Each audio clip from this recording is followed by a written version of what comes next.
Thank you for time to be with us for another interactive session. This is the final part of a two-part session we are holding jointly with the Anti-Doping Agency of Kenya on anti-doping education. My name is Michael Kwambo. I'll be the moderator for the night. And without much further ado, I'll introduce Madam Director Agnes Mandu from ADAC to say a few words and introduce her team to get the ball rolling. So Madam Agnes, it's all yours. Thank you, Mike. Good evening, everyone. To another 4, let's call them 5, because there is one which is cutting 2 topics. And we are doing the following topics. We are doing the therapeutic use exemption, which will be done by Simon Mwangi. He will be the first presenter this evening. He'll be followed by Ken Mwai, who will be taking us through Adri's whereabouts.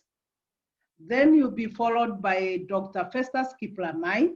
He'll be doing the one topic which is cutting 2. He'll do food supplements and sports nutrition. Those are 2 topics. He'll summarize them and try to cover as much as he can. Then we will conclude with the consequences of doping, which will be done by our very able officer, who is our research officer as well, Martin Yauma. So I will return the meeting back to Mike, and you call them in the order of that I've given you. I hope you got the order of presentation, but in case you forget, they know how they follow each other. These topics are arranged in the order of how they communicate to each other. It's not an order of periodicity or anything, but how they communicate to each other, how they feed into one another. Even the first one we did is because of how they feed into each other. So it's not an order. It's not an order of periodicity. It's an order of trying to be as precise to the topic and making it easier for our participants and listeners to understand and to flow with the topics. So thank you, Mike, and back to you. Thank you. Thank you very much, Madam Agnes. At this point, I will invite the team from ADAC. I'm sure you know the order with which you're presenting to actually get this session underway. Remember, this is the second in a 2-part series on anti-doping education. It is a collaborative effort between the Kenya Rugby Union and the Anti-Doping Agency of Kenya. So to the team from ADAC, over to you. Let's get this show on the road. Thank you, George. Simon, please take over. Thank you, Madam Agnes, and thank you, moderator. Good evening, ladies and gentlemen. My name is Simon Mwangi. I will be taking you through the first presentation tonight. I'm honored to be part of this great venture. So basically what I'll be doing is that I'll be taking you through a topic known as therapeutic use exemption. So if you allow, I'll start sharing my screen right now.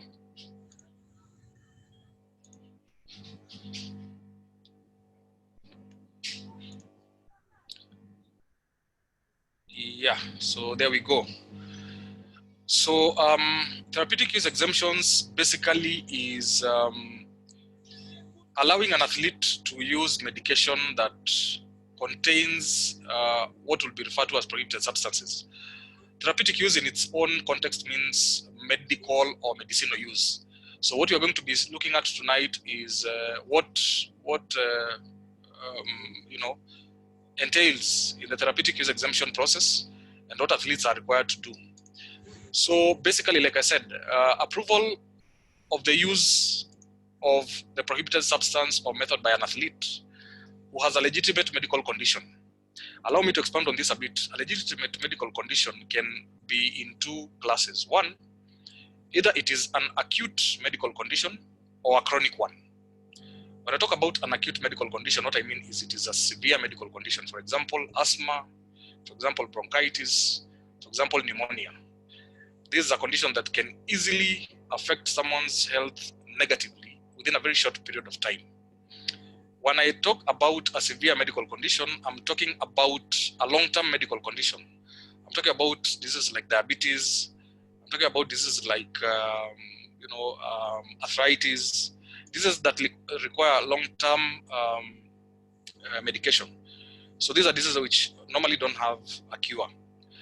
So we are saying that a therapeutic use exemption is granted for a specific time and can be renewed depending on need. This meaning that when an athlete is given the permission to use that medication because of these illnesses which we have just defined, it is not a permanent permission to use that medication for the rest of their lives. So then now we will want to see what criteria is used to grant this permission. One, it has to be that lack of the treatment which contains this prohibited substance will cause a significant impairment to the athlete's health. For example, I just said an acute medical condition which is life-threatening. For example, pneumonia. Those have serious and spontaneous attacks. So if an athlete does not get medication at that particular time, and this medication is containing these prohibited substances, then it means that there will be a significant impairment to the athlete's health. Then if that treatment is not going to produce a performance-enhancing effect other than the return to the athlete's normal state of health, what this means basically is that once an athlete has ingested this medication which contains prohibited substances, it shouldn't be that after the athlete has consumed this medication and they've gone back to their normal health, then they have performance-enhancing effects. Yeah, so now they are able to perform better than they used to perform because of this medication. So this is also another criteria that is used to determine, to grant this permission. Then the other one is that there is no reasonable permitted therapeutic alternative to the use of the prohibited substance or method. What this means is that that is the only medication that can be administered to deal with that specific illness. That there is no other alternative. We said therapeutic use refers to medical use. So when we talk about permitted therapeutic alternative, we mean that there is no other alternative other than that medication.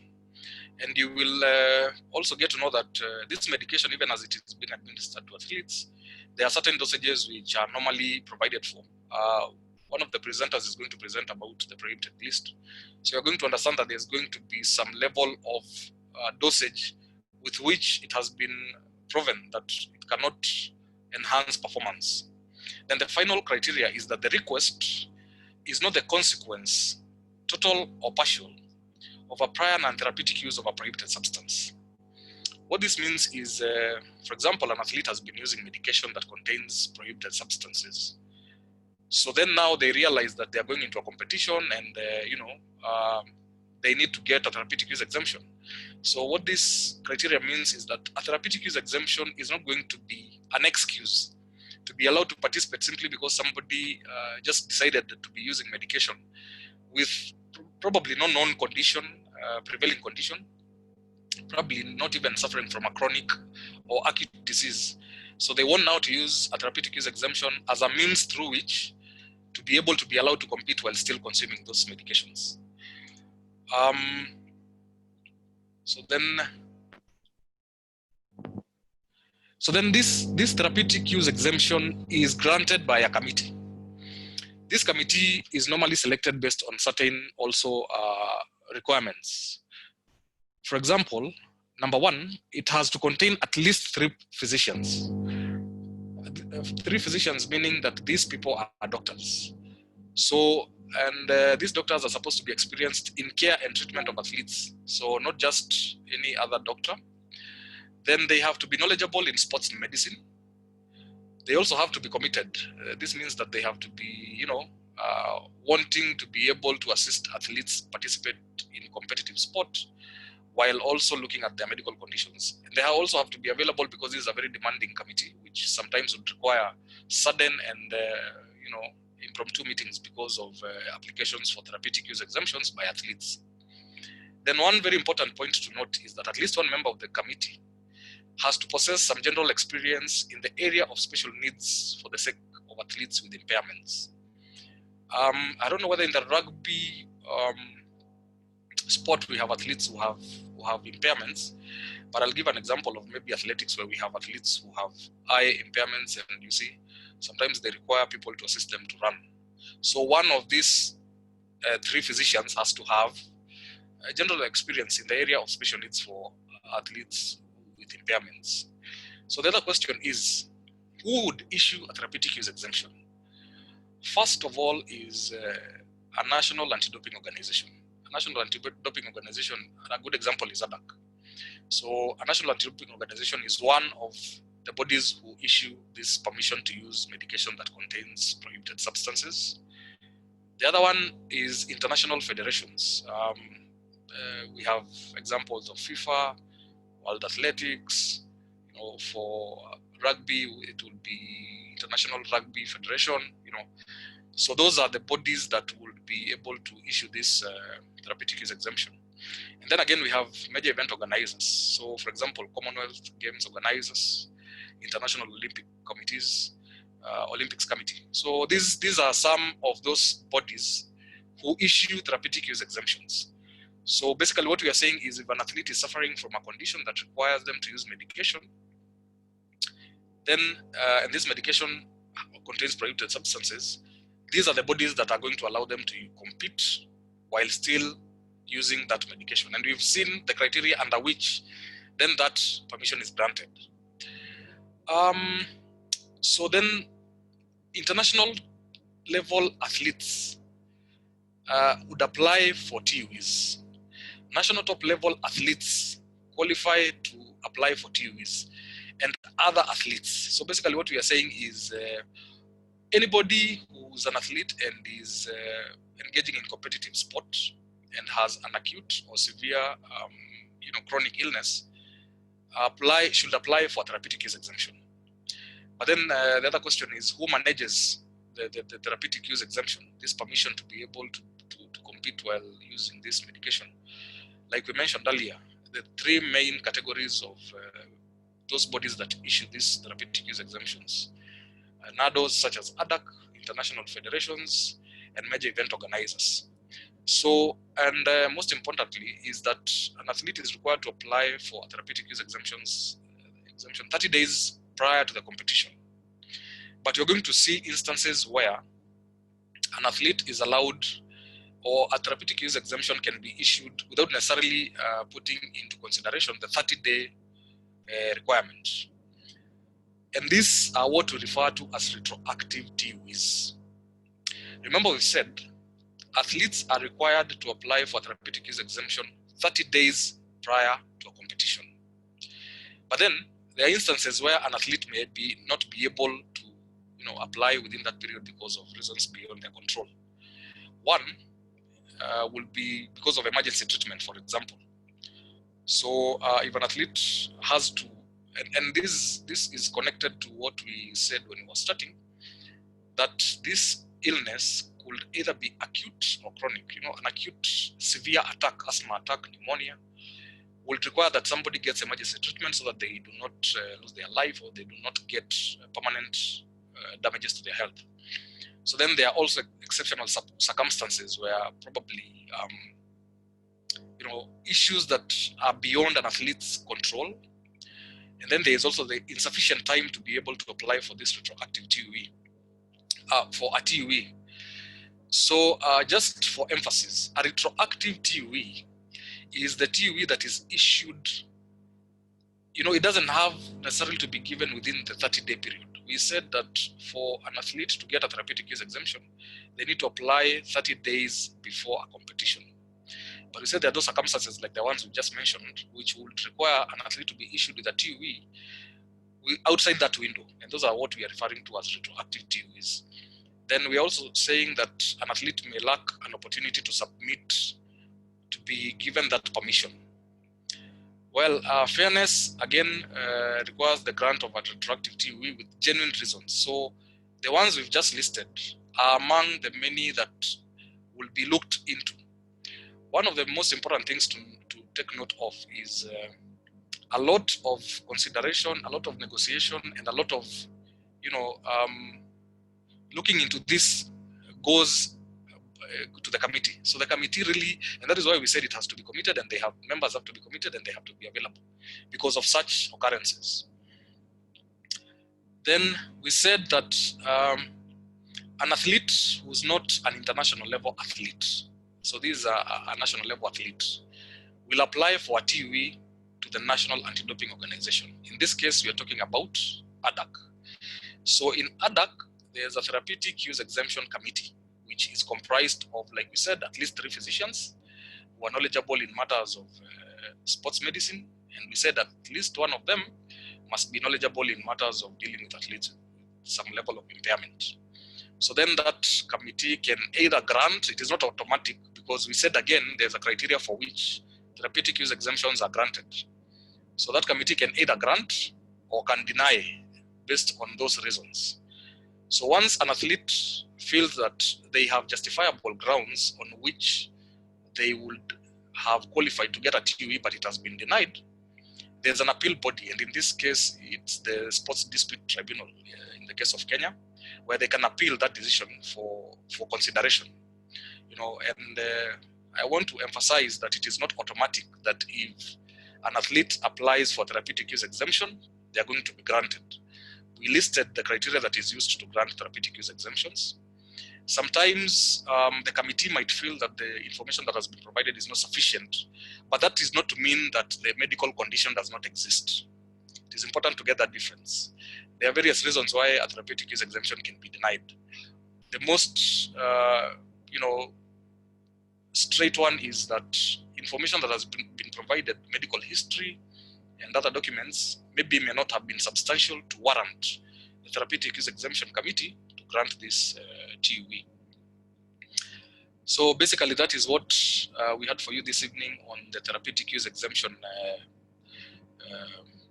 presentation. Thank you very much. Well, thank you very much, Simon Mwangi from ADAC. That has been an informative bit. The session continues. Remember, this is the second in a series of anti-doping education webinars that we are doing in collaboration with the Anti-Doping Agency of Kenya. So I will invite the next speaker from ADAC to continue with their presentations. Thank you, Mike. My name is Ken Mwai. I'll be presenting on a topic by the name whereabouts. And this whereabouts is information that athletes need to provide. And if allowed, I'll be able to share the screen so that we can be able to go together on athletes' whereabouts. As I have said, athletes' whereabouts information is information that athletes provide to anti-doping organizations to enable these organizations to carry out testing at any time. Remember, the code provides that athletes can be tested at any time, at any place, by any anti-doping organization with authority over them. So when athletes are being tested, it can either be now in competition or out of competition. To enable out of competition testing, the anti-doping organizations may select a pool of athletes in what we call a registered testing pool. And once these athletes are selected, they will be required to now to provide these whereabouts information. Again, also the anti-doping organization may collect whereabouts information from athletes who are also not specifically in RTP.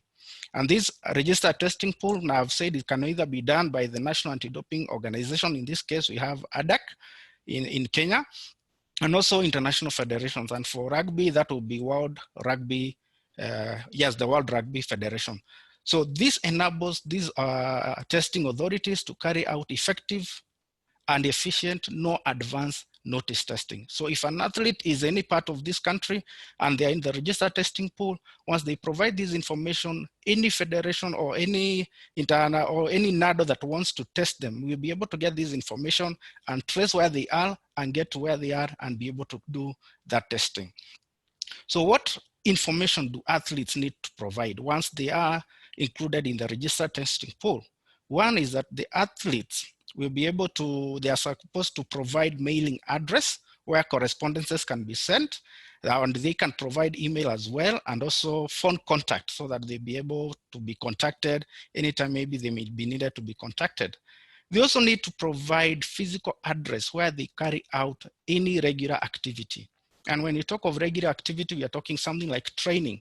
If an athlete every Monday goes to the grounds to train or goes to a particular gym to train, they have to provide information as to when they will be there, including the timeframes, and also being very precise in terms of location. Which gym are we talking about? Is it the gym at Impala? Is it the gym at KCB Sports Club? Where is it? So the athletes need to be providing precise information on where they carry out any regular activity. And also work, school can also be classified as part of regular activities. Another information the athletes need to provide are the competition schedules.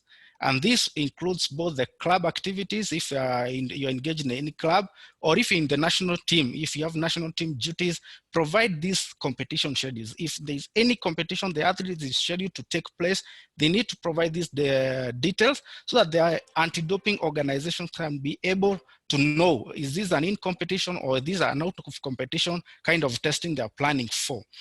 And as well, the athletes need to provide travel information. If they'll be traveling out of the country, if they'll be coming back from wherever they are coming for competitions, they need to provide all this information. And each and every day for the period that they'll be providing this information, the athletes need to provide where they'll be putting up for the night. That is a place of overnight accommodation. For each and every day they'll be providing that information, that has to be there and it has to be included. And most importantly, also there is a 60 minutes time slot.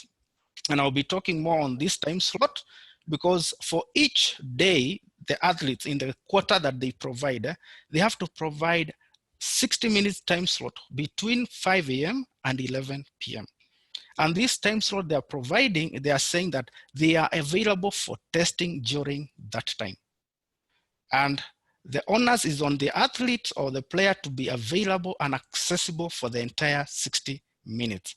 And when we talk about being available, it means that you are there and also accessible. And in this case, we have seen situations whereby an athlete may be in a restricted area where the doping control personnel is unable to access them. So the onus is not on the doping control personnel to be able to make sure that they are able to access the athlete, but it is the athlete to make sure that wherever they are indicated in that their time slot, that they will be available within that time and the entire 60 minutes. And this choosing, as I've said, is free for the athlete to choose. It is at the discretion of the athlete between 5 a.m. and 11 p.m. to choose the time that is appropriate for them. So the athlete should be able to pick a time when they know that anytime they are needed, they will be there for that period of time. So that is between 5 a.m. and 11 p.m. The onus is on the athlete to choose the time that is appropriate for you, one that you know will not have issues of unavailability. The best way is also to put that time, and also you put a reminder to yourself that at this particular hour, between maybe 1 to 2, I'll be available, and make sure that you're there when you're needed. How do we submit this information? The athletes need to provide very precise information so that they are able to be traced. Remember, the testing is at no advance notice. So it is the information that the athlete provides that directs the doping control personnel to where the athlete will be. We have a case here of somebody who says is on Waiyaki Way, Chiromo Lane, and Westlands. For sure, Waiyaki Way starts all the way from Uhuru Highway all the way to Rironi. But again, there is a Chiromo Lane. If you go to Chiromo Lane, again, it starts from one end to the other. And Westlands is entirely a very large place. But we have a good example of how to provide this information. And we have somebody here who's from Baringo County and goes on to say the sub-county where they are in, the Saimo ward, and even the village, and gives precise direction, even the meters from how on this particular road. And they're also giving that once you go 5 meters along that road, you'll be able to get to Mabati Gate. And if you can ask from the IAB, you can get this person. So it's always advisable for athletes who are providing their whereabouts information to provide landmarks. For example, this person has provided St. Mary's Catholic Church. That is something that people can relate to within that vicinity. Some could be a particular tree, could be a particular building. So athletes are encouraged to provide these landmarks. And better still, those who are able to use the Athlete Central app, an app that provides this information, you can be able to drop a pin or provide the GPS coordinates to be able to give the precise location as to where you will be. When to file the whereabouts? Whereabouts are filed quarterly. That means 3 months. January, if it is starting the first quarter, is January, February to March. For each and every day of that period, the athlete should provide all that detail we have given in the previous slides, so that for each and every single day of January, February, and March, they are supposed to provide. And there is also a deadline for applying for providing this information. And if you're applying for the first quarter, that is January to March, by 15th of December, you're supposed to have provided the information required.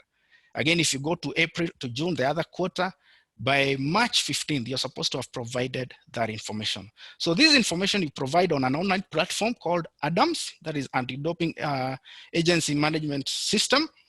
And an athlete is trained and given a username and a password so that they are able to log in and provide those details. If an athlete in one way or another is unable to provide the information, they can ask a representative, a coach, or even an agent who can be able to provide this information on their behalf.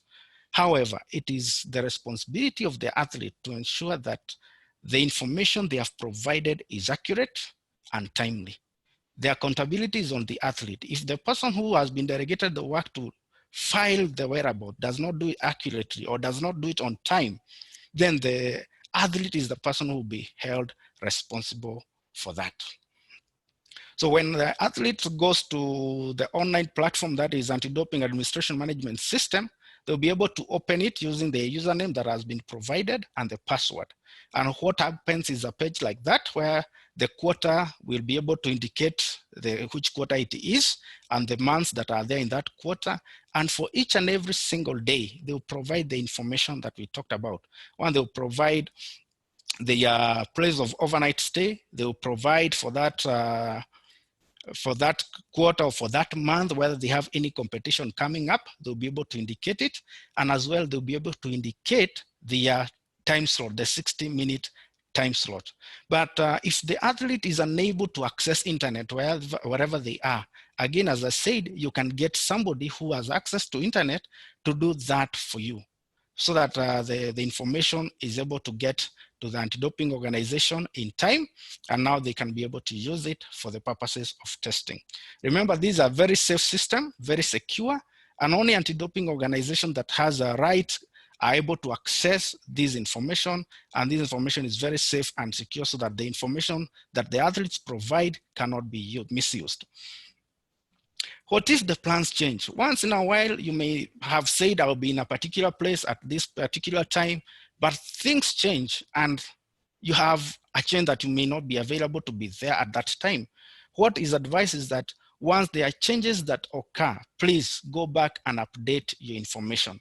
If you provided information for a particular quarter all the way in December, and maybe it is in March, and there's some new things that have come up, there are new competitions, there are new programs that have come up, please go back to your ADAMS page, log in, use your password, do your changes.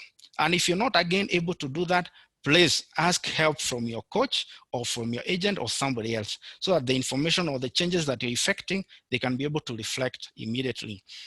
Always remember to submit these changes of plan at any time that there are any changes. Don't take things for granted.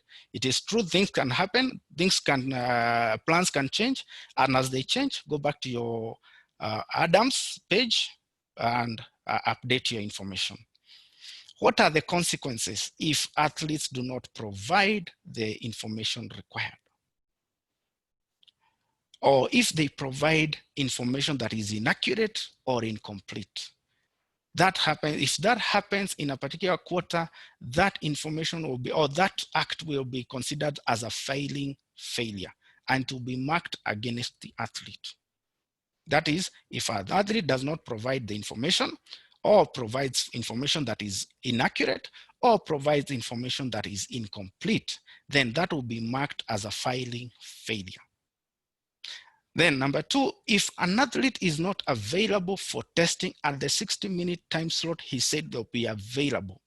And the doping control personnel comes at that particular place that the athlete would indicated would be. And for the 60 minutes that the doping control personnel is there, is unable to find this athlete, then this will be registered as a missed test. So then we have an ADRV on whereabouts. So when does a missed test, when does a filing failure become an anti-doping rule violation? If you get 3 consecutive filing failures in a period of 12 months, that means you had a filing failure maybe in the first quarter, and then you pick 2 more before the expiry of the 12 months period, then that will be an anti-doping rule violation. Again, if you have missed a test, the first one, and then before an expiry of 12 months period, you have another missed test, and again, before the expiry of that 12-month period. And remember, this counting is marked from the day the first missed test occurred. If the 3 months, the 12 months period ends and you have your 3 missed tests, then that will be considered as an anti-doping rule violation. Again, it doesn't have to be 3 filing failures or 3 missed tests. If there can be a combination of the 2, that means you have 2 missed tests and 1 filing failure within a period of 12 months, again, that is an ADRV. And when we talk of an ADRV, we're saying that that will draw a sanction of 1 to 2 years. That means if just that, maybe not fair providing details, not being available to be tested. So if that happens, a very simple thing that is within your control, but if it happens, it means that that attracts a sanction of 1 to 2 years. So that was my time, and as I conclude, remember this whereabouts information is provided by athletes who are in registered testing pool, and this information they provide, it has to be very precise, they have to provide accurate locations, and they have to be available for testing the time they have indicated that they will be available for testing. Thank you very much. That was my time.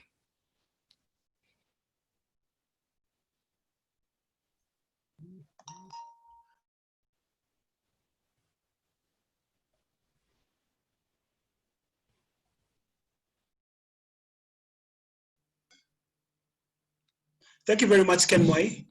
Just before we proceed to the next presenter, we do have a question from Sam Litaba. He's posted it in the group chat. He asks for athletes' whereabouts. What happens if there is a sudden change of schedule which is outside their control? Thank you, Mike. I'll go back to what I'd said, that indeed changes or sudden changes of schedules do occur.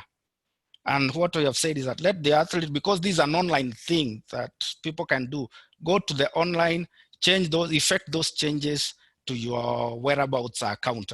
That is on Adams. Don't hesitate. Don't just take it for granted. Maybe you could be scheduled for testing during the time that you indicated and something has changed. Please indicate those changes and effect them accordingly as they come. This is because it is online, you can do it wherever you are or where you are. And if you're not in position to do those changes or to update, please get somebody, call somebody, give them your username, give them your password, people whom you trust, and you'll be able to effect those changes. Thank you. Mike, I would like to add on that, please. Yes, please, go ahead. Yeah, I don't know whether you want us to do questions alongside the presentation, or we do like last time where we did the questions at the end of all the presentations. However, because this one has been answered, I want to add something. I saw that question coming up on the chat before Ken talked about that area in the presentation.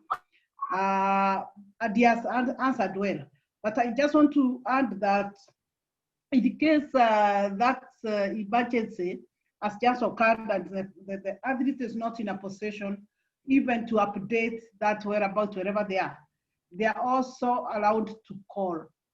They can make a call to the office and say, I am moving from this place to the other, but I will be updating the whereabouts to suit the place that I'm going to.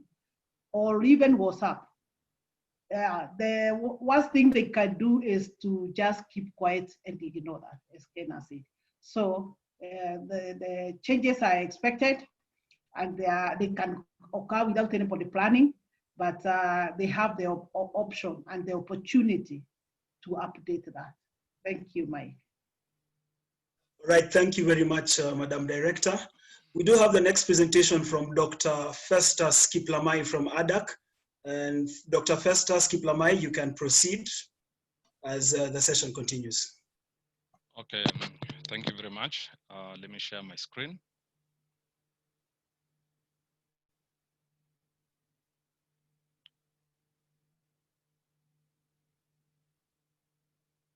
Okay, I'm going to present two topics today. The topics are food supplements and sports nutrition.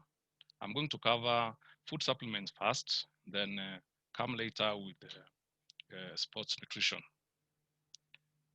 So as a way of introduction, I'd like to say that the supplement business is a multi-billion industry, which is not fully regulated.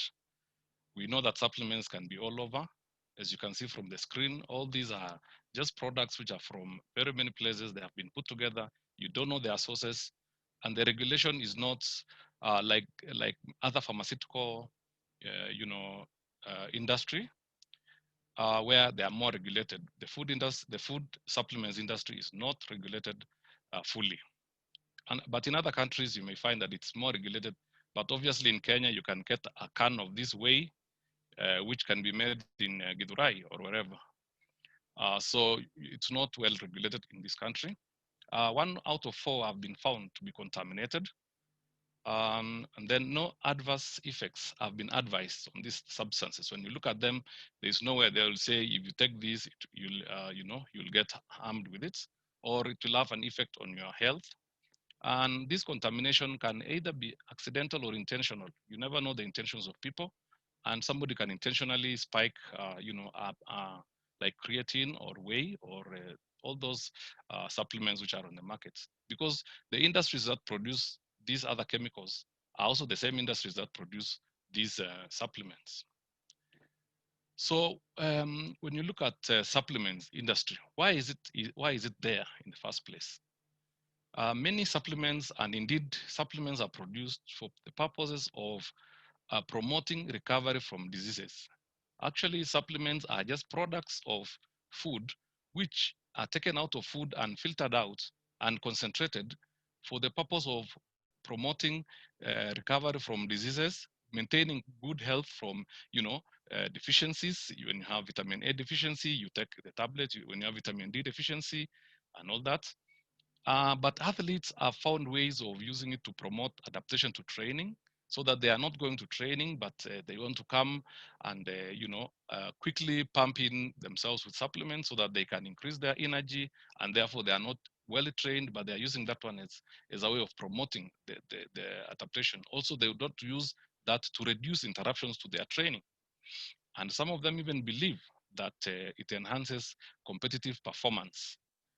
Now, that is up to individual athletes who, like I know rugby people, players take quite a number of supplements, but some of those things are, why food supplements are there, but we'll go and understand more just in a while. So these products contain potentially, prohibited substances. For example, anabolic agents such as testosterone boosters are found, the one in this picture here. We have got products like for weight loss, which are used for weight loss, diuretics, okay, muscle building products, including creatine, human growth hormones, vitamins and minerals such as vitamin Z, stimulants, and pre-workout. So they actually may contain prohibited substances, which if found in your body, then you will face the consequences, or you rather penalties. A study as a case which we like to use in showing this danger of these supplements, that IOC, which is the International Olympic Committee, in 2001 analyzed over 600 samples of nutritional supplements from 215 companies in 13 countries, various different countries. And they found that about 15% contained prohibited substances. Most of them were found to contain testosterone and nandrolone. Prohibited substances were also not declared on the label. Many of these products they produce, you never really label them that it contains bad substances because you want to sell them. Okay, variation in labeling and using of food supplements can be seen to hide the real the real content. For example, you can see a label like this one.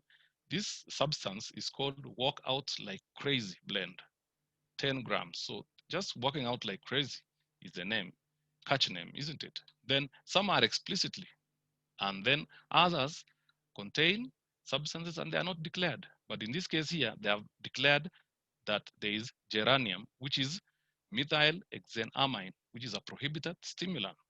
So as an athlete, how will you know that this geranium is actually methylhexane and it's not labeled here that way? So you may end up using it and you test positive for a prohibited substance. So ask yourself when you are assessing the risk of using these supplements, is it legal, first of all? Is it safe to use? If you doubt any of those, do not use it. Because first of all, how do you prove that a substance is safe? You are not a chemist yourself, you are just an athlete, you are not a pharmacist. How do you know that it is safe? As for illegal, you can get from whether it's legal, you can know that this is an illegal substance. Is it effective? Then if it's effective in improving performance, then definitely it's a banned substance because there is no non-banned substance that enhances performance or effective, yet it's not banned. So finally, do you want to say, is it necessary to you as an athlete? The answer would be no, because of the risks involved in using it. Because you might have one that is good and given to you by your friend, and they say they are using it, and you have to assess the risk yourself. Because if the other athletes are using, when they are being tested, it's you who is providing a sample, and when you are got, or rather, when you test positive, when your sample tests positive, then you are the one to pay for the for taking that drug or for taking that substance.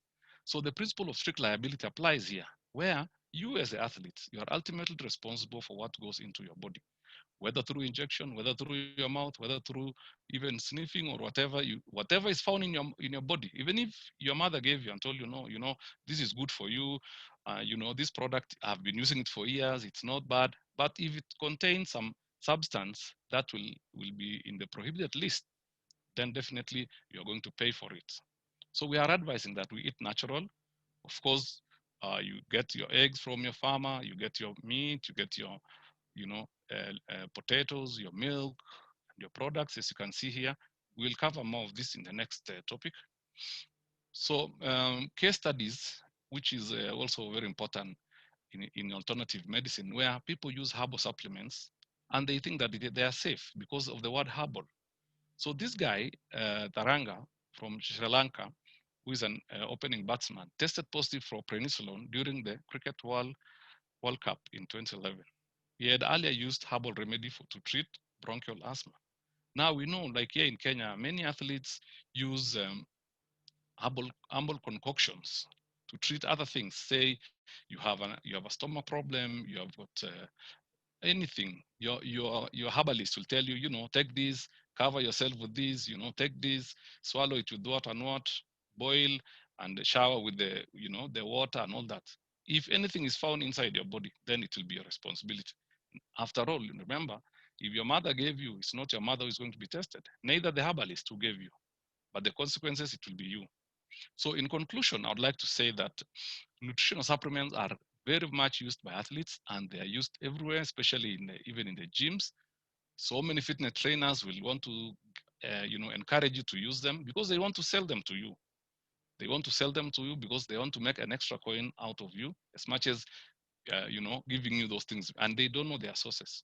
They are not recommended by IOC, neither are they recommended by ADAC, sorry. And even if you bring certificates from anywhere saying, this product has been tested in Norway and it is good, I can use it, those certificates are not acceptable because they cannot you cannot actually follow those batches.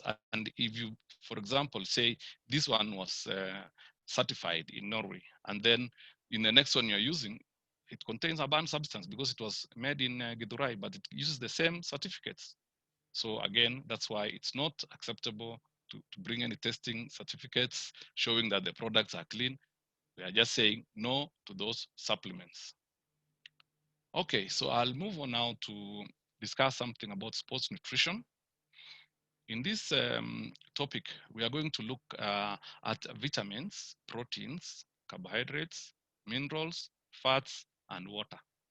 Now, all the foods you take, any food you take contains basically those 6 items. It contains the vitamins, it contains the proteins, it contains the carbohydrates, the minerals, fats, and water. Others, of course, will have not mentioned here is dietary fiber, but that one is we'll not discuss that one for today. So we want to go through and also look at a basic nutritional plan for successful athletes. So we'll start by looking at vitamins. Vitamins are categorized into 2. They are water-soluble vitamins, which are freely traveling through your body and can be removed or excreted by the kidneys, and they are needed in small doses. Of course, some of them can, at high levels of doses over a long period, can cause irreversible nerve damage. I don't think a rugby player will want to have some nerve damage, because that will throw them out of their game. So a balanced diet usually provides these water-soluble vitamins. The fat-soluble vitamins are stored in the body cells and are not excreted easily as the water-soluble vitamins. If you took too much of fat-soluble vitamin, it will become toxic. Of course, no one wants to intoxicate themselves with these vitamins, because they are harmful to your body, they are harmful to your nervous system, and they are going to throw you out of your game. And also, in this case, with just a good diet, you don't need supplementation for vitamins as an athlete beyond what you get from your diet. Now, carbohydrates are the main source of energy for your metabolism. For you to perform well, you have to take carbohydrates. And these sources you can see from here. This is a picture of flour, ugali. This is bread. You can get from potatoes here. And the first possibility is that they will be broken down into glucose and they are used for energy. That's the very first use of the carbohydrates. And they are stored in your body, and they are stored inside your liver and your muscles, and also they circulate in your bloodstream. Remember, the glucose is the only product that your brain can use to provide it with energy. You cannot use proteins. You cannot supply your brain with proteins and expect it to work. That's why sometimes when you really run out of carbohydrates, you end up switching off, and that's what you call fainting, so that the body can recover. Now, the proteins and muscle growth, that proteins are really used in your body to increase your muscle mass. If you don't take proteins, then you'll not build new muscle mass, and you'll also not repair and replace the ones which you have. So you can see that there are common sources of proteins, and the proteins really, the one that you take repairs your muscles so that they are ready to store that energy in the glucose that you are taking. That means if you don't repair, then it's like a bookshelf. You don't repair a bookshelf, then you won't store books in it, because the moment you put books, it gets out. Same to if you want to store more books in a library, you have to build bigger shelves. So you have to build more shelves and bigger ones in order to store more books. Same to your body. You have to create, build more muscle so that you're able to store more energy for your competition or for your training. And that way you need to take a lot of proteins in your diets. Proteins also play a big role in muscle recovery and workout rebound. Where workouts, 2 things happen. Your muscles are depleted of glycogen. Your muscles also get damaged. They need to be repaired. And a steady stream of protein ensures a proper nitrogen balance, which is very important. A case in study here, an England rugby player credits milk with remarkable recovery. So you can easily just take your milk, and it's a very good, fluid for your recovery, and it is going to help you pump in the proteins that you need. Now, typical sources are food sources include the eggs, cheese, milk, chicken, seafood, beef, pork, lamb, veal, soy, and legumes. So you can see in this picture here that I've shown, these are the natural things that you need to take versus the scoops. I know these scoops of whey are things which you people in rugby are used to, and they call the whey protein. This whey protein actually comes from milk. When milk is skimmed and you get the whey water and it's dried, then that is what you get in terms of the whey protein. Now, how am I saying no to those ones? I'm saying no because you are not the one who did the skimming of the milk. You are not the one who did the drying. You are not the one who did the packaging. Where do you know these things come from? If I crush stones, and indeed, if I go to Ndarugu here, I'll get a stone which is white, or a quarry where I get white stone. If I crush it, it will simply look like this one. Add a flavor and add a color, and I'll have to sell you some stone. Okay. So other facts also is that the best long-term prevention policy is that you have to have a balanced diet, including a wide variety of fresh and processed foods. These the materials that nature has provided for you as a human animal. These are the ones you need to take. Across this picture here, you can see that there are all meats here, there are eggs here, there are potatoes here and bread. There is on this, there is fish over here, there's oil here, there's lent, there's groundnuts here, there's watermelon here. You don't see here these supplements here. You don't see the supplements here. You don't see the whey because those those supplements are products of these food items here. So what are the alternatives for better living? As a rugby player, you need to understand the energy balance concepts. That the energy that you need in your body should be the energy that comes in your food. When you have got negative energy balance, that is you eat less, then you will lose weight. If you eat more, you'll gain weight. So depending on what you really want, you can balance out, energy in and energy out, and you can consult your nutritionist on this so that you can know how much energy do you have for your specific weight, for your also gender and your age. Another thing also is that you must have a nutritional plan. You cannot just go without eating around without knowing. Whatever you're doing during training, whatever you're doing during competition, even after competition, make sure you have a plan. There is a plan of Monday, Tuesday, Wednesday, and you can put all these inside your schedule, and you have to, use that during competition and even after. If you change fuel, definitely you will damage your systems, and you're not able to. It's not going to understand what fuel you have put in. Like you can go to Japan and you get sushi, and your body has never, you have never eaten sushi. So what does that happen? You'll not be running in the field. You'll be running elsewhere. So you don't change fuel. You don't need to put diesel in a petrol engine, and vice versa. Now we look at water and the fluid needs. So when you are consuming water at libitum, that is when you are just taking at will, at your own pleasure, you replace 2/3 of your needs. So your body still misses out 1/3. So every individual, you must calculate your own needs, take take the amount of water that your body needs. Taking too much water should also be avoided. Like in events where you're going and you're going to take a lot of time, walking, and you're using your water to cool up yourself, and you're taking more and more water, you end up taking up a lot of water. That one should also be avoided because it has got its own negative, effects. Never change or exchange water bottles with other people because your water bottle is what you have used to, and that's what you have used in your training, your flavor. So if you have a different flavor and someone else takes it and uses it, then eventually you are not going to get your fluid needs.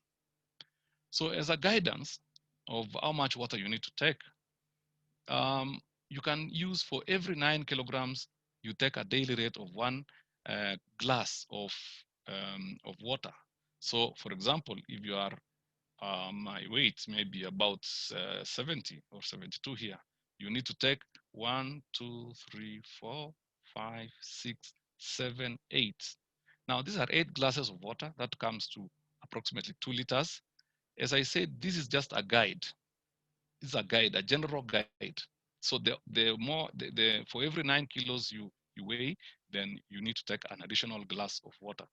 As a guide, it means you as an athlete, you should be able to find your own trial and error optimum level, because people differ. Even if you are the same age, even if you are the same your metabolism differs. And as a guide, you may take more or less this what is provided in this guide. Now, lastly, there is what we call nutrient replacement. Now, nutrient replacement occurs immediately after competition or after training. The replacement occurs 4 times faster in the first 2 hours. That means if you have a competition that has been going on and you have just finished it, you have finished your game, the first 2 hours after the game, the body replaces nutrients into the muscles 4 times faster than the normal time. And after 4 hours, there will be normal glycogen replacement taking place. So what would you want to do? You would want to utilize that window of opportunity to fill up your muscles faster, and also make sure that your muscles are all filled up and in readiness for your next game or your next competition. For example, if you are going to do a competition again later in the day or the next day. And also we must note that in carbohydrate replacement should be individually tailored. It should not be just taken that you are using this product, this amount of carbohydrates because you are in a camp or because you are with so and so, you are taking exactly the same. No, every individual is different. Okay, so that's it for today. I hope you have understood something. As much as this subject is quite broad, I've tried to, as much as possible, just highlight the key items, and more information can be shared over time. Thank you very much. Well, thank you very much, Dr. Festus Kiplamai. To all those who are raising their hands to ask questions, please note that you can type them in the chat option here in the group chat. We will ask the questions at the end of the presentations. We'll have a Q&A session. Having said that, the proceedings continue. Remember, this is an anti-doping education session. It is brought to you by Kenya Rugby Union in collaboration with the Anti-Doping Agency of Kenya. Coming up next with his presentation is Mark Yauma from Anti-Doping Agency of Kenya. Martin Yauma, he'll just obviously talk further about what he's going to present. So Martin, you can proceed. Thank you very much, Mike. My name is Martin Yauma. I work with the Anti-Doping Agency of Kenya.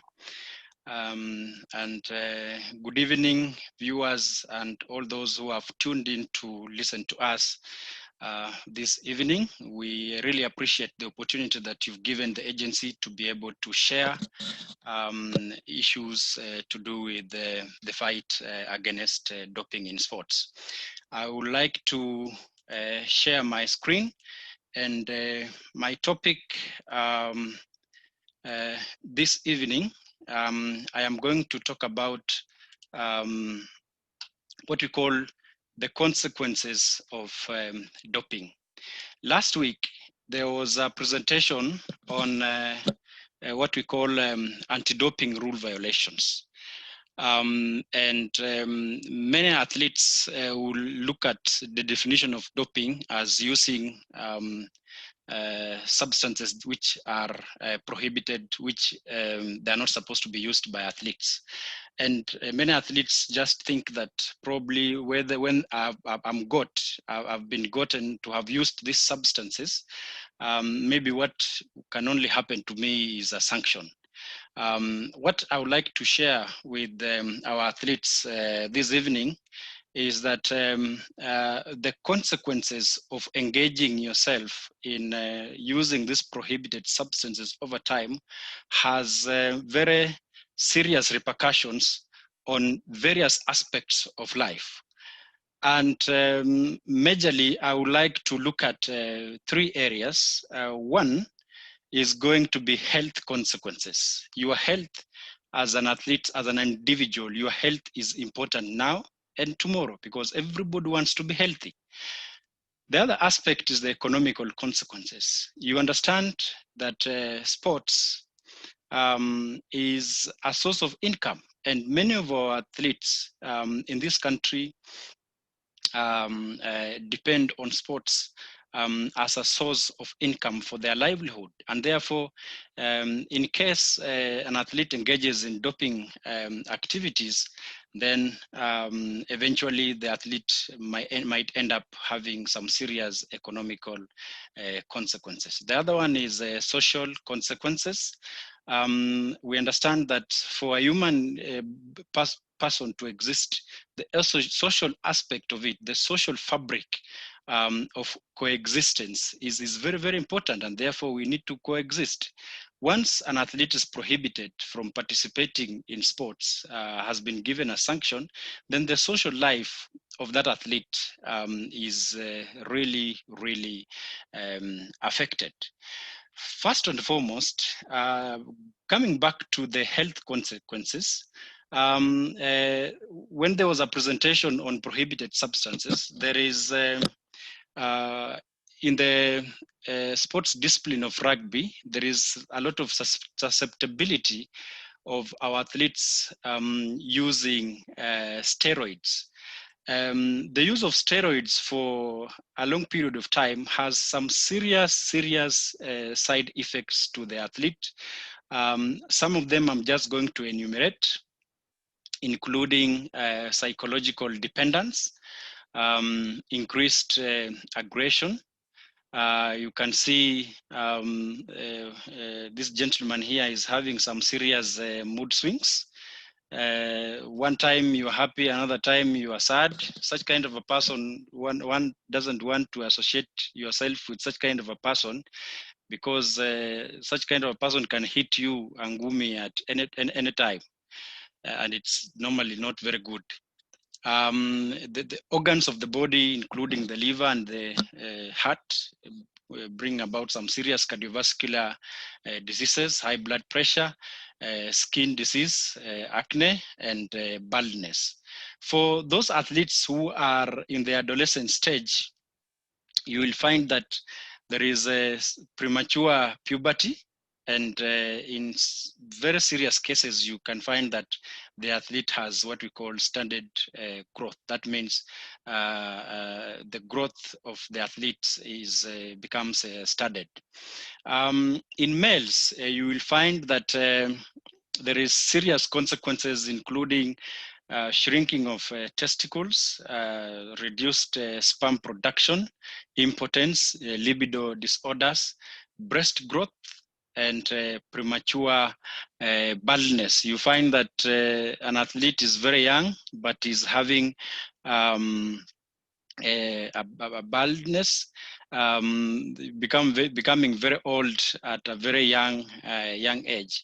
And you can find here that this is actually touching the reproductive system of the male human being, which I don't think if there is any man on this earth who will really want to get to this level whereby your reproductive system is interfered with.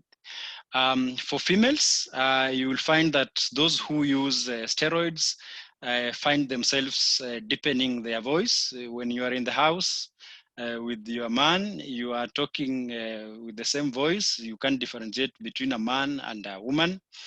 Excessive hair growth in the face and the body, abnormal menstrual cycles, enlarged clitoris sometimes, and some females give birth to deformed children, and that is something which actually we will not want our athletes to get to that level. I would like to show you a small video, and this video is going to show how, when an athlete is aggressive, how an athlete can behave in the field. You will find that the athlete becomes very unethical. You can see this athlete in a red uniform, the way the athlete is behaving.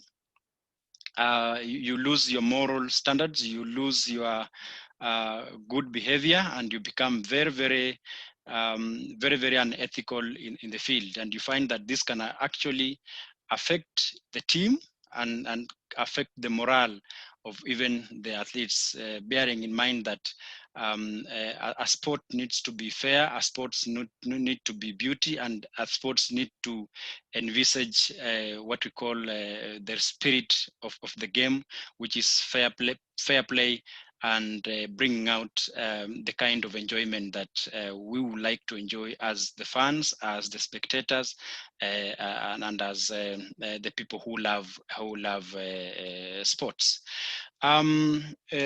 Moving on the health consequences, we have athletes who abuse or use insulin, probably sometimes as performance enhancing substances, and you will find that this has serious detrimental effects to the body, including drowsiness, hypoglycemic tremors, whereby you tremble when your blood sugar levels go down, and therefore you experience some serious shaking of your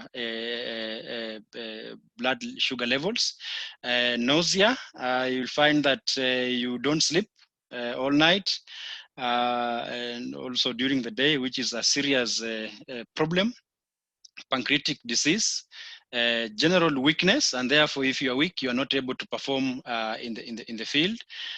Brain damage, sometimes it can take you to a coma, and eventually you might find yourself going to greet the Almighty God through death.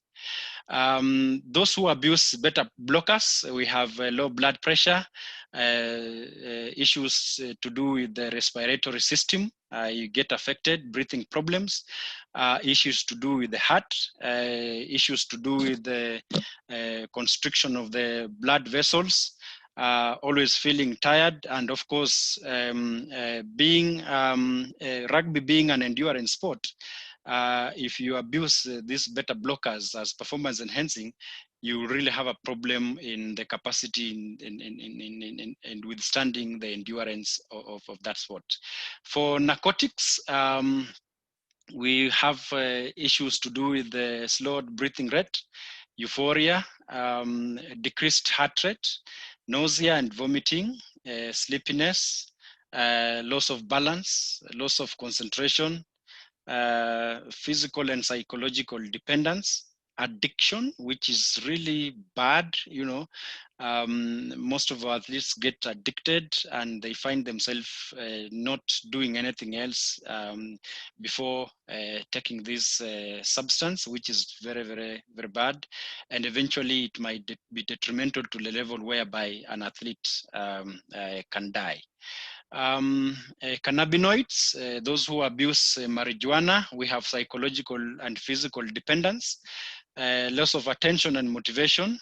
Sometimes you lose memory, the immune system become low, the respiratory system become affected, and most end up having some serious mental disorders, headache all the time, the vision get lost, the pressure of the heart, cardiovascular issues, diabetes as a lifestyle disease, and crippling arthritis in the old age when the athlete is aging. Those who abuse the growth hormone, we have what we call irreversible acromegaly, whereby your body parts grow exponentially to levels where you can't get back to proper shape. Heart enlargement, which can really cause serious issues with your heart issues. Water retention, and the organs of the liver and thyroid damage sometimes becomes a serious problem on your physiological functioning of your body. Blood doping, we have increased blood viscosity, where your blood becomes so thick it's not able to move within your veins. Myocardial infunctions, whereby the heart muscles might be deprived of oxygen, and therefore causing some serious heart muscle damage. Pulmonary embolism, whereby the lung arteries are blocked by some particles which travel to the lung artery, and therefore you will not be able to get enough oxygen to the lung muscles, and therefore it endangering your respiratory system. Cerebral embolism, where there is blockage of the artery that leads to the brain. Cardiovascular accident, which is stroke, and sometimes you get infections. Jaundice, yellow eyes, sometimes the circulatory overload. There's more blood than the body wants in the body, which can be very risky on the survival of the athlete. There's high risk in contracting HIV and AIDS and other diseases related to the same. There is high possibility of blood poisoning, high possibility of developing some serious blood clots. And you can find that there is allergic reactions to the wrong blood type. Maybe you are this kind of blood type and you find yourself injecting yourself with another blood type that your body does not resonate with, and therefore you develop some serious allergic reactions. For gene doping, we understand that this is a method that most scientists are really trying across the globe to ensure that they beat the anti-doping system in terms of ensuring that they manipulate genetic mechanisms of the human body to fit certain characteristics to enhance performance. And this has also some serious side effects, which include cancer development, metabolic deregulations. That means your metabolism is not moving in a normal, smooth manner, and you can develop some serious allergies. As you can see, some of the pictures which I'm showing you, the latest, which one of the celebrated athlete in rugby, Odongo, who got himself into drugs and therefore is finding it so difficult to survive, and that is something which our athletes should not find themselves into. There is also a very good example of an athlete called Rono, who passed on. May his soul rest in peace. He abused performance-enhancing substances, growth hormones, and therefore he found himself having defects of his body systems and affecting his physiological performance, and therefore succumbing to that particular problem. We have economical consequences related to the same, which include you lose your sponsorship deals. No sponsor would like to be associated with an athlete who has been prohibited. Loss of income, of course, as an economic consequences. Your previous achievements, if you won any medal or any money related to that win, and you have found to have committed an anti-doping rule violation, and therefore you will be able to lose that previous achievement. And this is going to really damage your career at the moment, and basically your future in terms of sports career development. We have social consequences related to the same, which include damaged relationships with friends and family.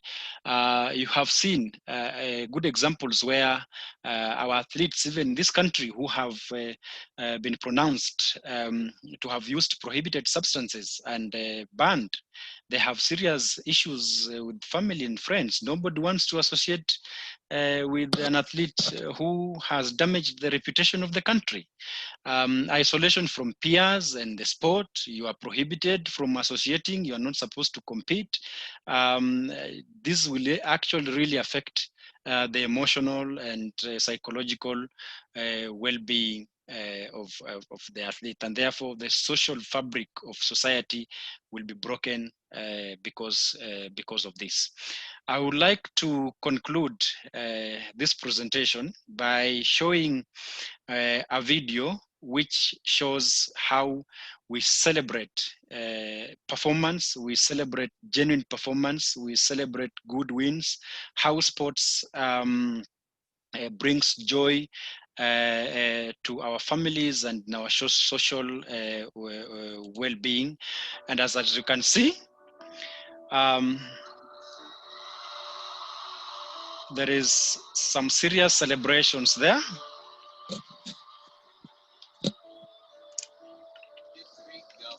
Very happy. This is the coach. That's my boy.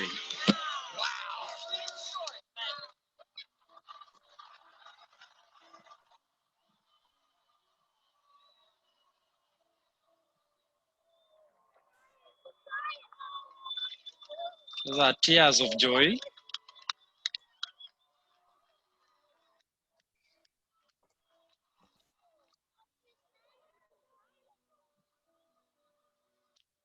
This also affects the young ones. They appreciate the talent, good performance. Even your parents will appreciate you when you perform well. The fans become very happy when you perform well.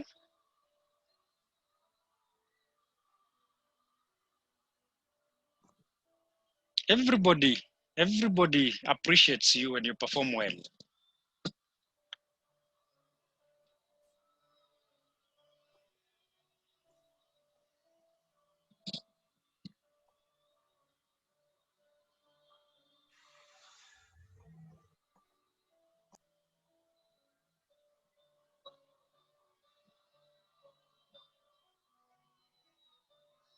Great performance. This is great performance. Wow.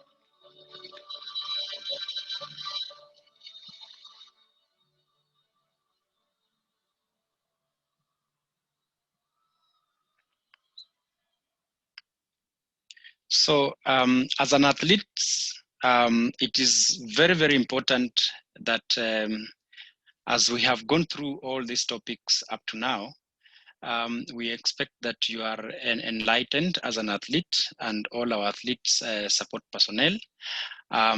We celebrate rugby in this country. It is one of the most celebrated sport, and as an elite sport in this country.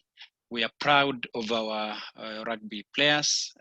They make this country proud, and they make us to be known across the globe. And therefore, I would like to take this opportunity to ask our rugby players to adhere to the guidelines, be honest in their performance, so that we can be able to celebrate and be on the limelight as a country. I want to thank you, and God bless you. Thank you very much.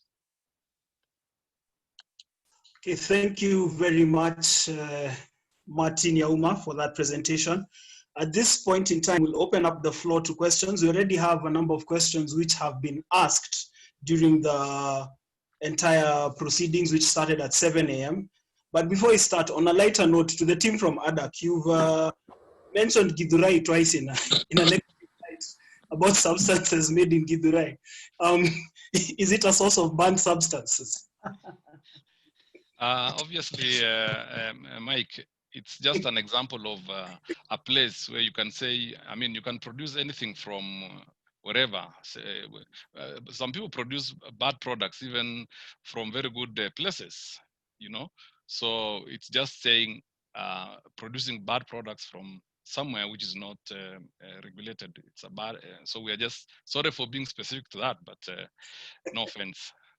We were just taking care of our stakeholders from Githurai. Yes. But now moving more to more serious matters, there's a question which was asked earlier by Ronald Okoth about testing, and he wanted to find out if testing is restricted to elite athletes. That was his first question. And then his second question also to ADAC was whether you conduct testing in the community. Thank you very much. Oh, sorry, Madam, you can take that. Okay, thank you, Martin. Mike, thank you for the question. On testing, I want to say that any athlete can be tested.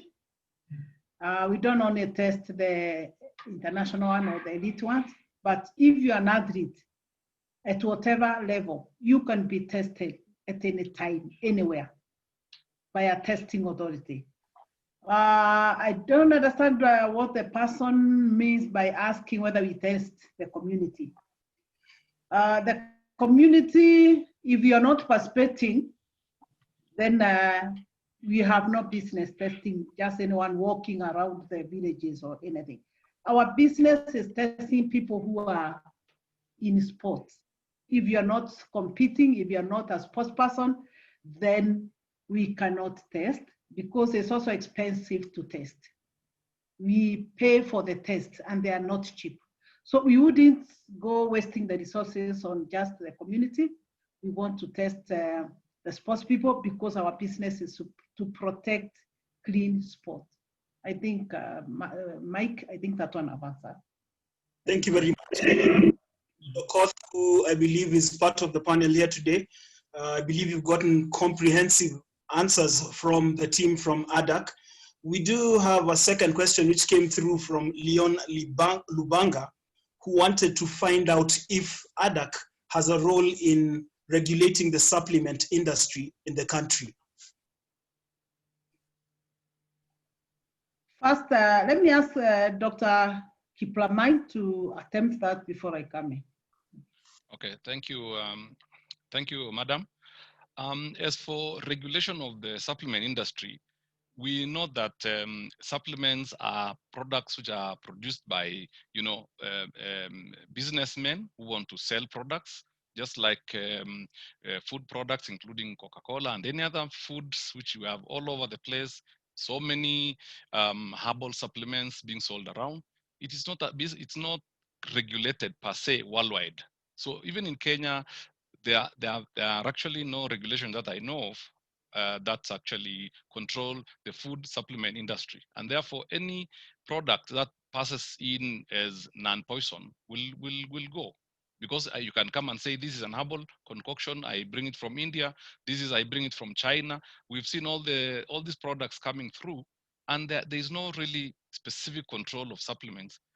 Because even our own people can produce their own supplements, and for the sake of selling, just the way you make a food product, for example, you make mursik and sell it, it's not controlled. So if that mursik, for example, has a prohibited substance, then it will be upon you, the athlete who is taking that mursik or any other supplement that you're taking, to know that it's your responsibility. If it's found inside you, then your case is closed.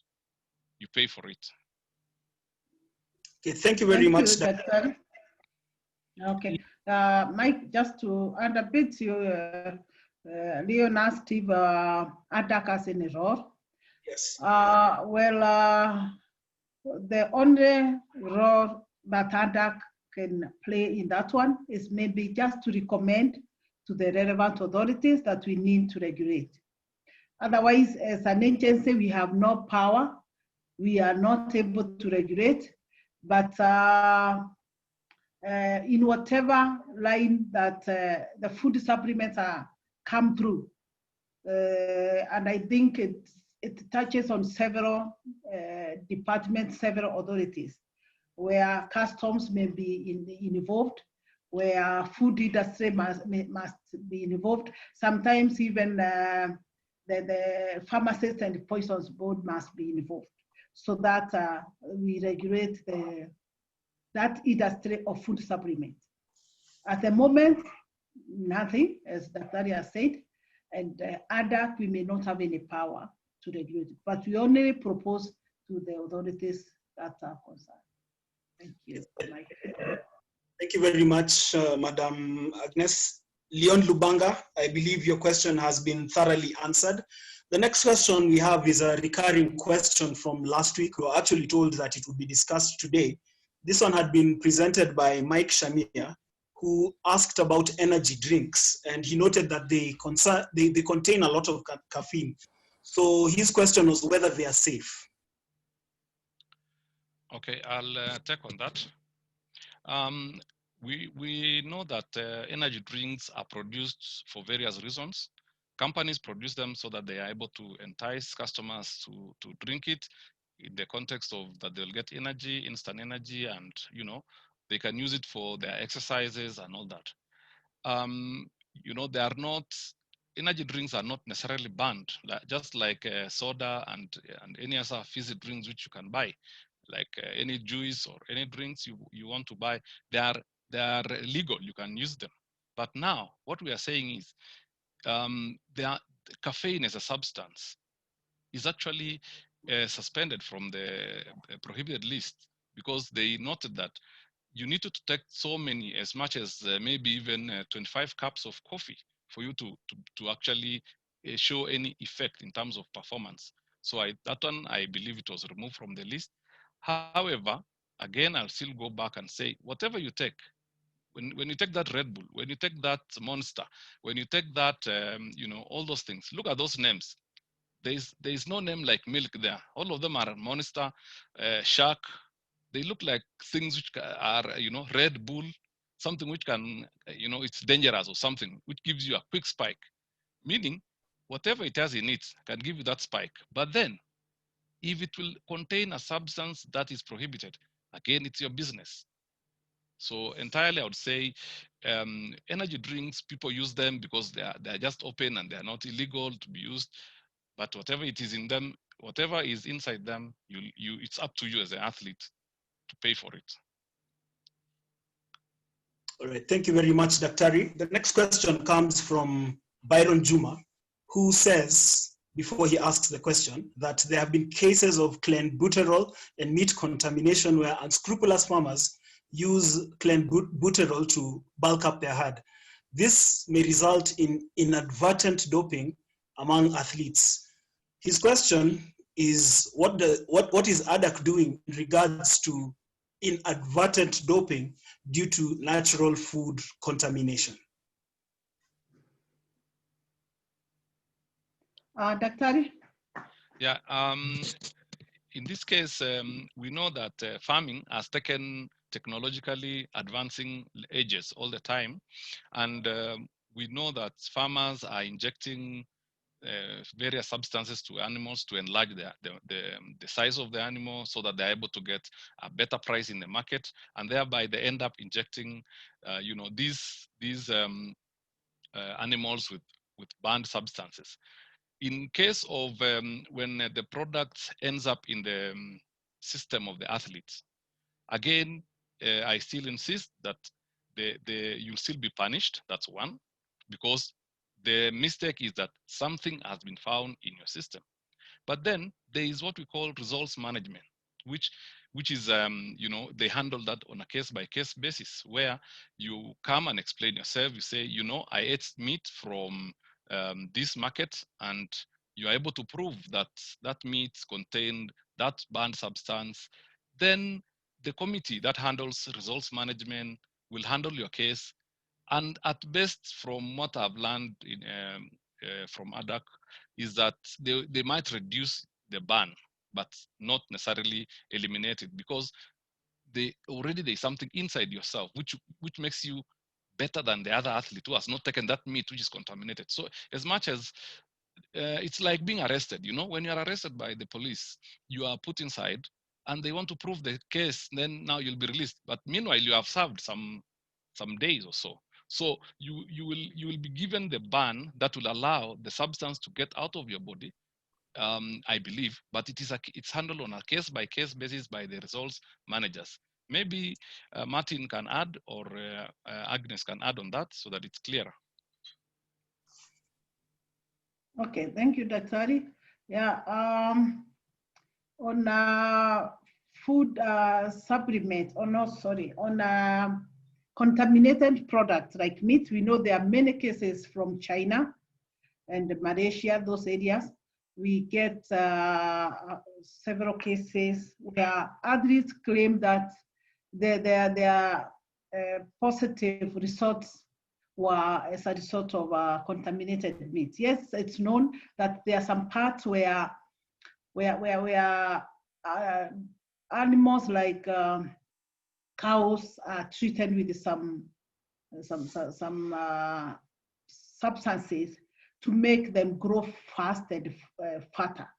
So those substances that are used in those meat, sometimes they are those prohibited substances, such that when an athlete consumes that meat, for sure they test positive. It's usually very hard for that athlete to convince the team or the testing authorities that the contamination was from the meat. But if they are actually able to show, this is the day I bought the meat, maybe I had a receipt or something, this is the day that I bought the meat, this is where I bought it, and this day is when I ate this meat. And then they were tested positive after that. Then for sure, the sanction can be waived. So the issue here is for the athletes to bear the burden of proof that it was actually from that contaminated product. Without that, they will serve the sanction. Thank you. Thank you very much. Byron Juma, I believe you have been well answered. We do have another question coming in once again from Leon Lubanga, and this is in relation to testing. So he asks if athletes participating in age-grade sports, 17 years and below, are tested for banned substances. And if so, what is the minimum testing age, if any? He proceeds to also ask, do you need the parents or guardians to consent to the testing of the athlete? I'll take that, Mike. Yes, as I said, every athlete is tested, whatever, regardless of age. But the only difference is that they may not be tested as many times as we test the national athletes and the international ones. But being underage, they are always expected to be accompanied by a guardian. It could be the parent, it could be the coach, there must be somebody representing that athlete. But the parent doesn't have to give consent for the testing. The testing, if the athlete is selected for testing, it will take place with or without the consent of the parent. But they are tested in the presence of a guardian, whether it's a parent or whoever is chosen to be the guardian to that athlete, but they will be tested. Thank you.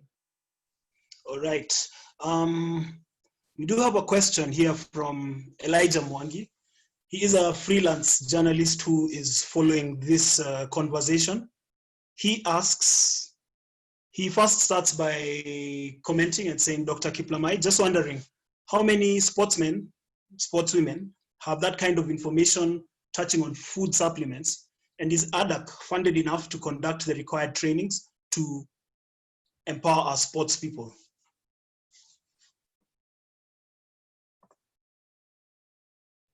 Okay, thank you very much, Elijah, for that question. I would say that the information on food supplements and nutrition, and indeed any other topic which being done by Anti-Doping Agency of Kenya, which is only 3 years old, is that we are trying as much as possible as resource persons who are collaborating with ADAC to make sure that information has reached as many athletes as possible. in terms of details as to numbers which have been achieved so far, I can't say for that. Maybe Agnes can say that, but as much as possible, the athletes and sportsmen in Kenya with this information for sure are few, and we are working as hard as possible to reach to many of them and as many times as possible. Even if you reach an athlete once, you might have to reach again twice, so that 3 times, so that the information can sync. Thank you. All right. Thank you very much, Daktari. We do have a few comments and one more question. Just scrolling through to get to the comments and questions. Actually, it's a comment from Daniel Dirangu, who says that this is an excellent initiative to maintain clean sport in the country. And so for that, we're very grateful to the team from ADAC for accepting our invite to work with them. Additionally, we have a question from Sam Litaba, who asks for any advice on making food supplements that are safe and do not contain any banned / prohibited substances.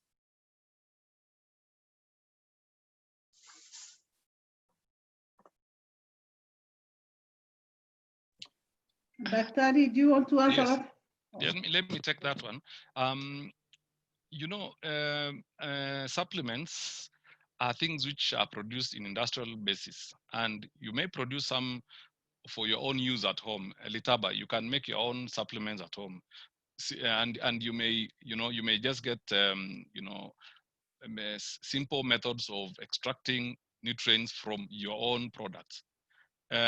Food supplement production is not regulated in terms of worldwide control. But if you make your own, for example, if you take your egg and you want to extract the egg whites so that you are able to concentrate your protein, you are removing your own egg and you are removing the egg white. You are already processing that egg.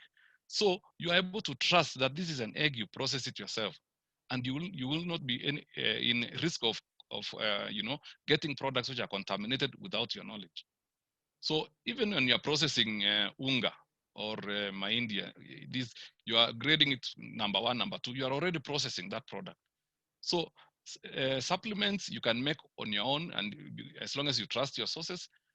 But again, if it's coming from anywhere else, people have become very unscrupulous these days. The industry is not controlled. You have a very big risk of getting contaminated substances if you are not careful. So again, if you want to make your own, well and good. Thank you. Thank you very much. We do have one of our stakeholders from near Githurai, Moto Williams, who comments and says, this is a wonderful presentation. He actually says, wonderful presentation, all the presenters of the day. As part of nutrition, more emphasis should be put on traditional foods. Most of this is underrated and they have lots of benefits. Problem with most of the current athletes is they're into instant gain and they end up doing more harm than good. Long-term, natural and proper diet recovery is the way to go. That is a comment from Moto Williams, one of our I can just say something about that comment. In my slides, there's a place where I said unprocessed foods. So those unprocessed foods are the ones we really encourage, because the moment you process foods, you lose some of the nutrients that come with it. And remember, these foods naturally were made for us to eat the way they are naturally, not processed. So when again you're talking of traditional foods, you are really referring to the unadulterated ones, the natural ones, which just happen naturally, and they are good, as he says. Thank you. All right, so that has been a session with the Anti-Doping Agency of Kenya.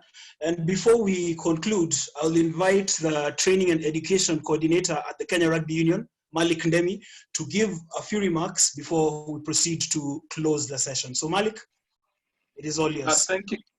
Thank you, Kwambo. Thank you, everyone. Agnes and the team from ADAC, Asanteni Sana. We welcome this initiative with open hands, and we hope we keep moving and we keep learning from each other as much as we are helping each other to play clean and safe sport, winning right. Asanteni Sana, and I hope we can jolt the other federations to pick up where we have left, and hata mkitengeneza those Zoom sessions with them, we'll be glad to join again. Asanteni sana. All right, and maybe I would also like to invite Madam Agnes to give her closing remarks on behalf of ADAC before we close the session. Thank you, Mike. Once again, we want to appreciate everyone that was involved in the coordination of this forum. We specifically want to say thank you to George and also to Mike, the moderator. You've done us well. We want to say thank you and may God bless you so much. I want to request, if you still have more sessions to come in the future, we would appreciate to participate again, because I believe that the first session that we had, you were not able to go on Facebook, and I think we missed on several of your people. And today I could see you are now on Facebook. So maybe a repeat of the same topics. We will not be teaching anything different. Would do as well. We can have another session if you are able to. If you are continuing with this kind of initiative, we'll be happy to come back and explain to you more in details. As Dr. Festa said, these issues of anti-doping, even as we had to repeat them severally, even to ourselves, in order to understand them. So I know one session, especially this limited time that we have here, we may not be able to give you, or another is not able to take as much as we would want them to know. So the repeated sessions, they help us, or they help in retaining the information. And because it comes to a point of the principle of strict liability to the athlete, it's very important for them to understand these issues so that they can abide by the rules and therefore stay clean during any sport. So we are requesting, if you have other sessions, we can partner again.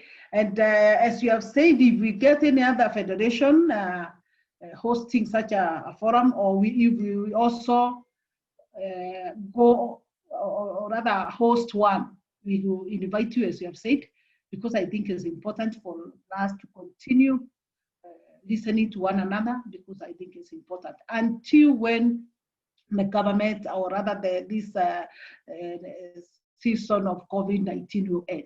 Otherwise, we would like to meet the rugby people one-on-one or face-to-face presentations, because that way we can have good time to answer questions into details and give more information. And it's not the same as being on Zoom. So we are praying for the best and hoping that things will change and that we'll go back to normal. Somebody asked whether ADAC is funded enough to give the information on food supplement. I saw that comment on the chat. No organization can say they have adequate funds, and therefore neither do we have.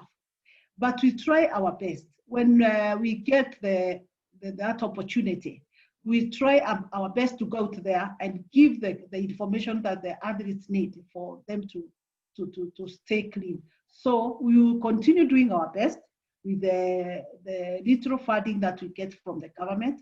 And we believe that those who we talk to, they are able to retain something from our talks. So thank you very much.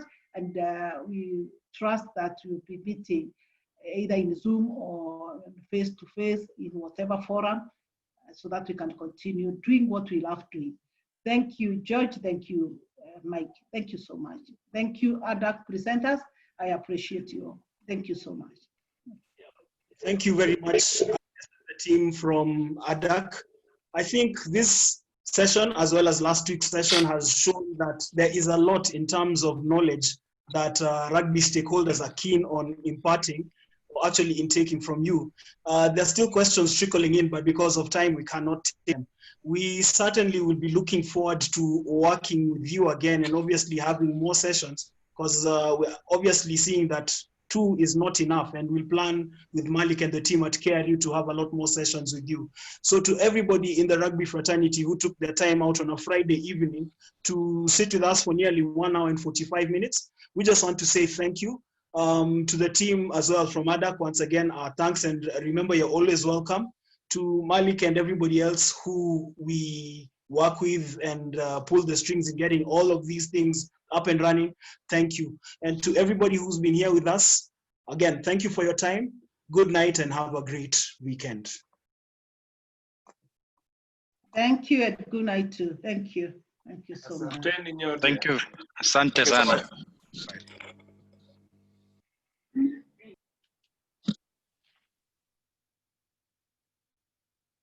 Hapa huyu alikuwa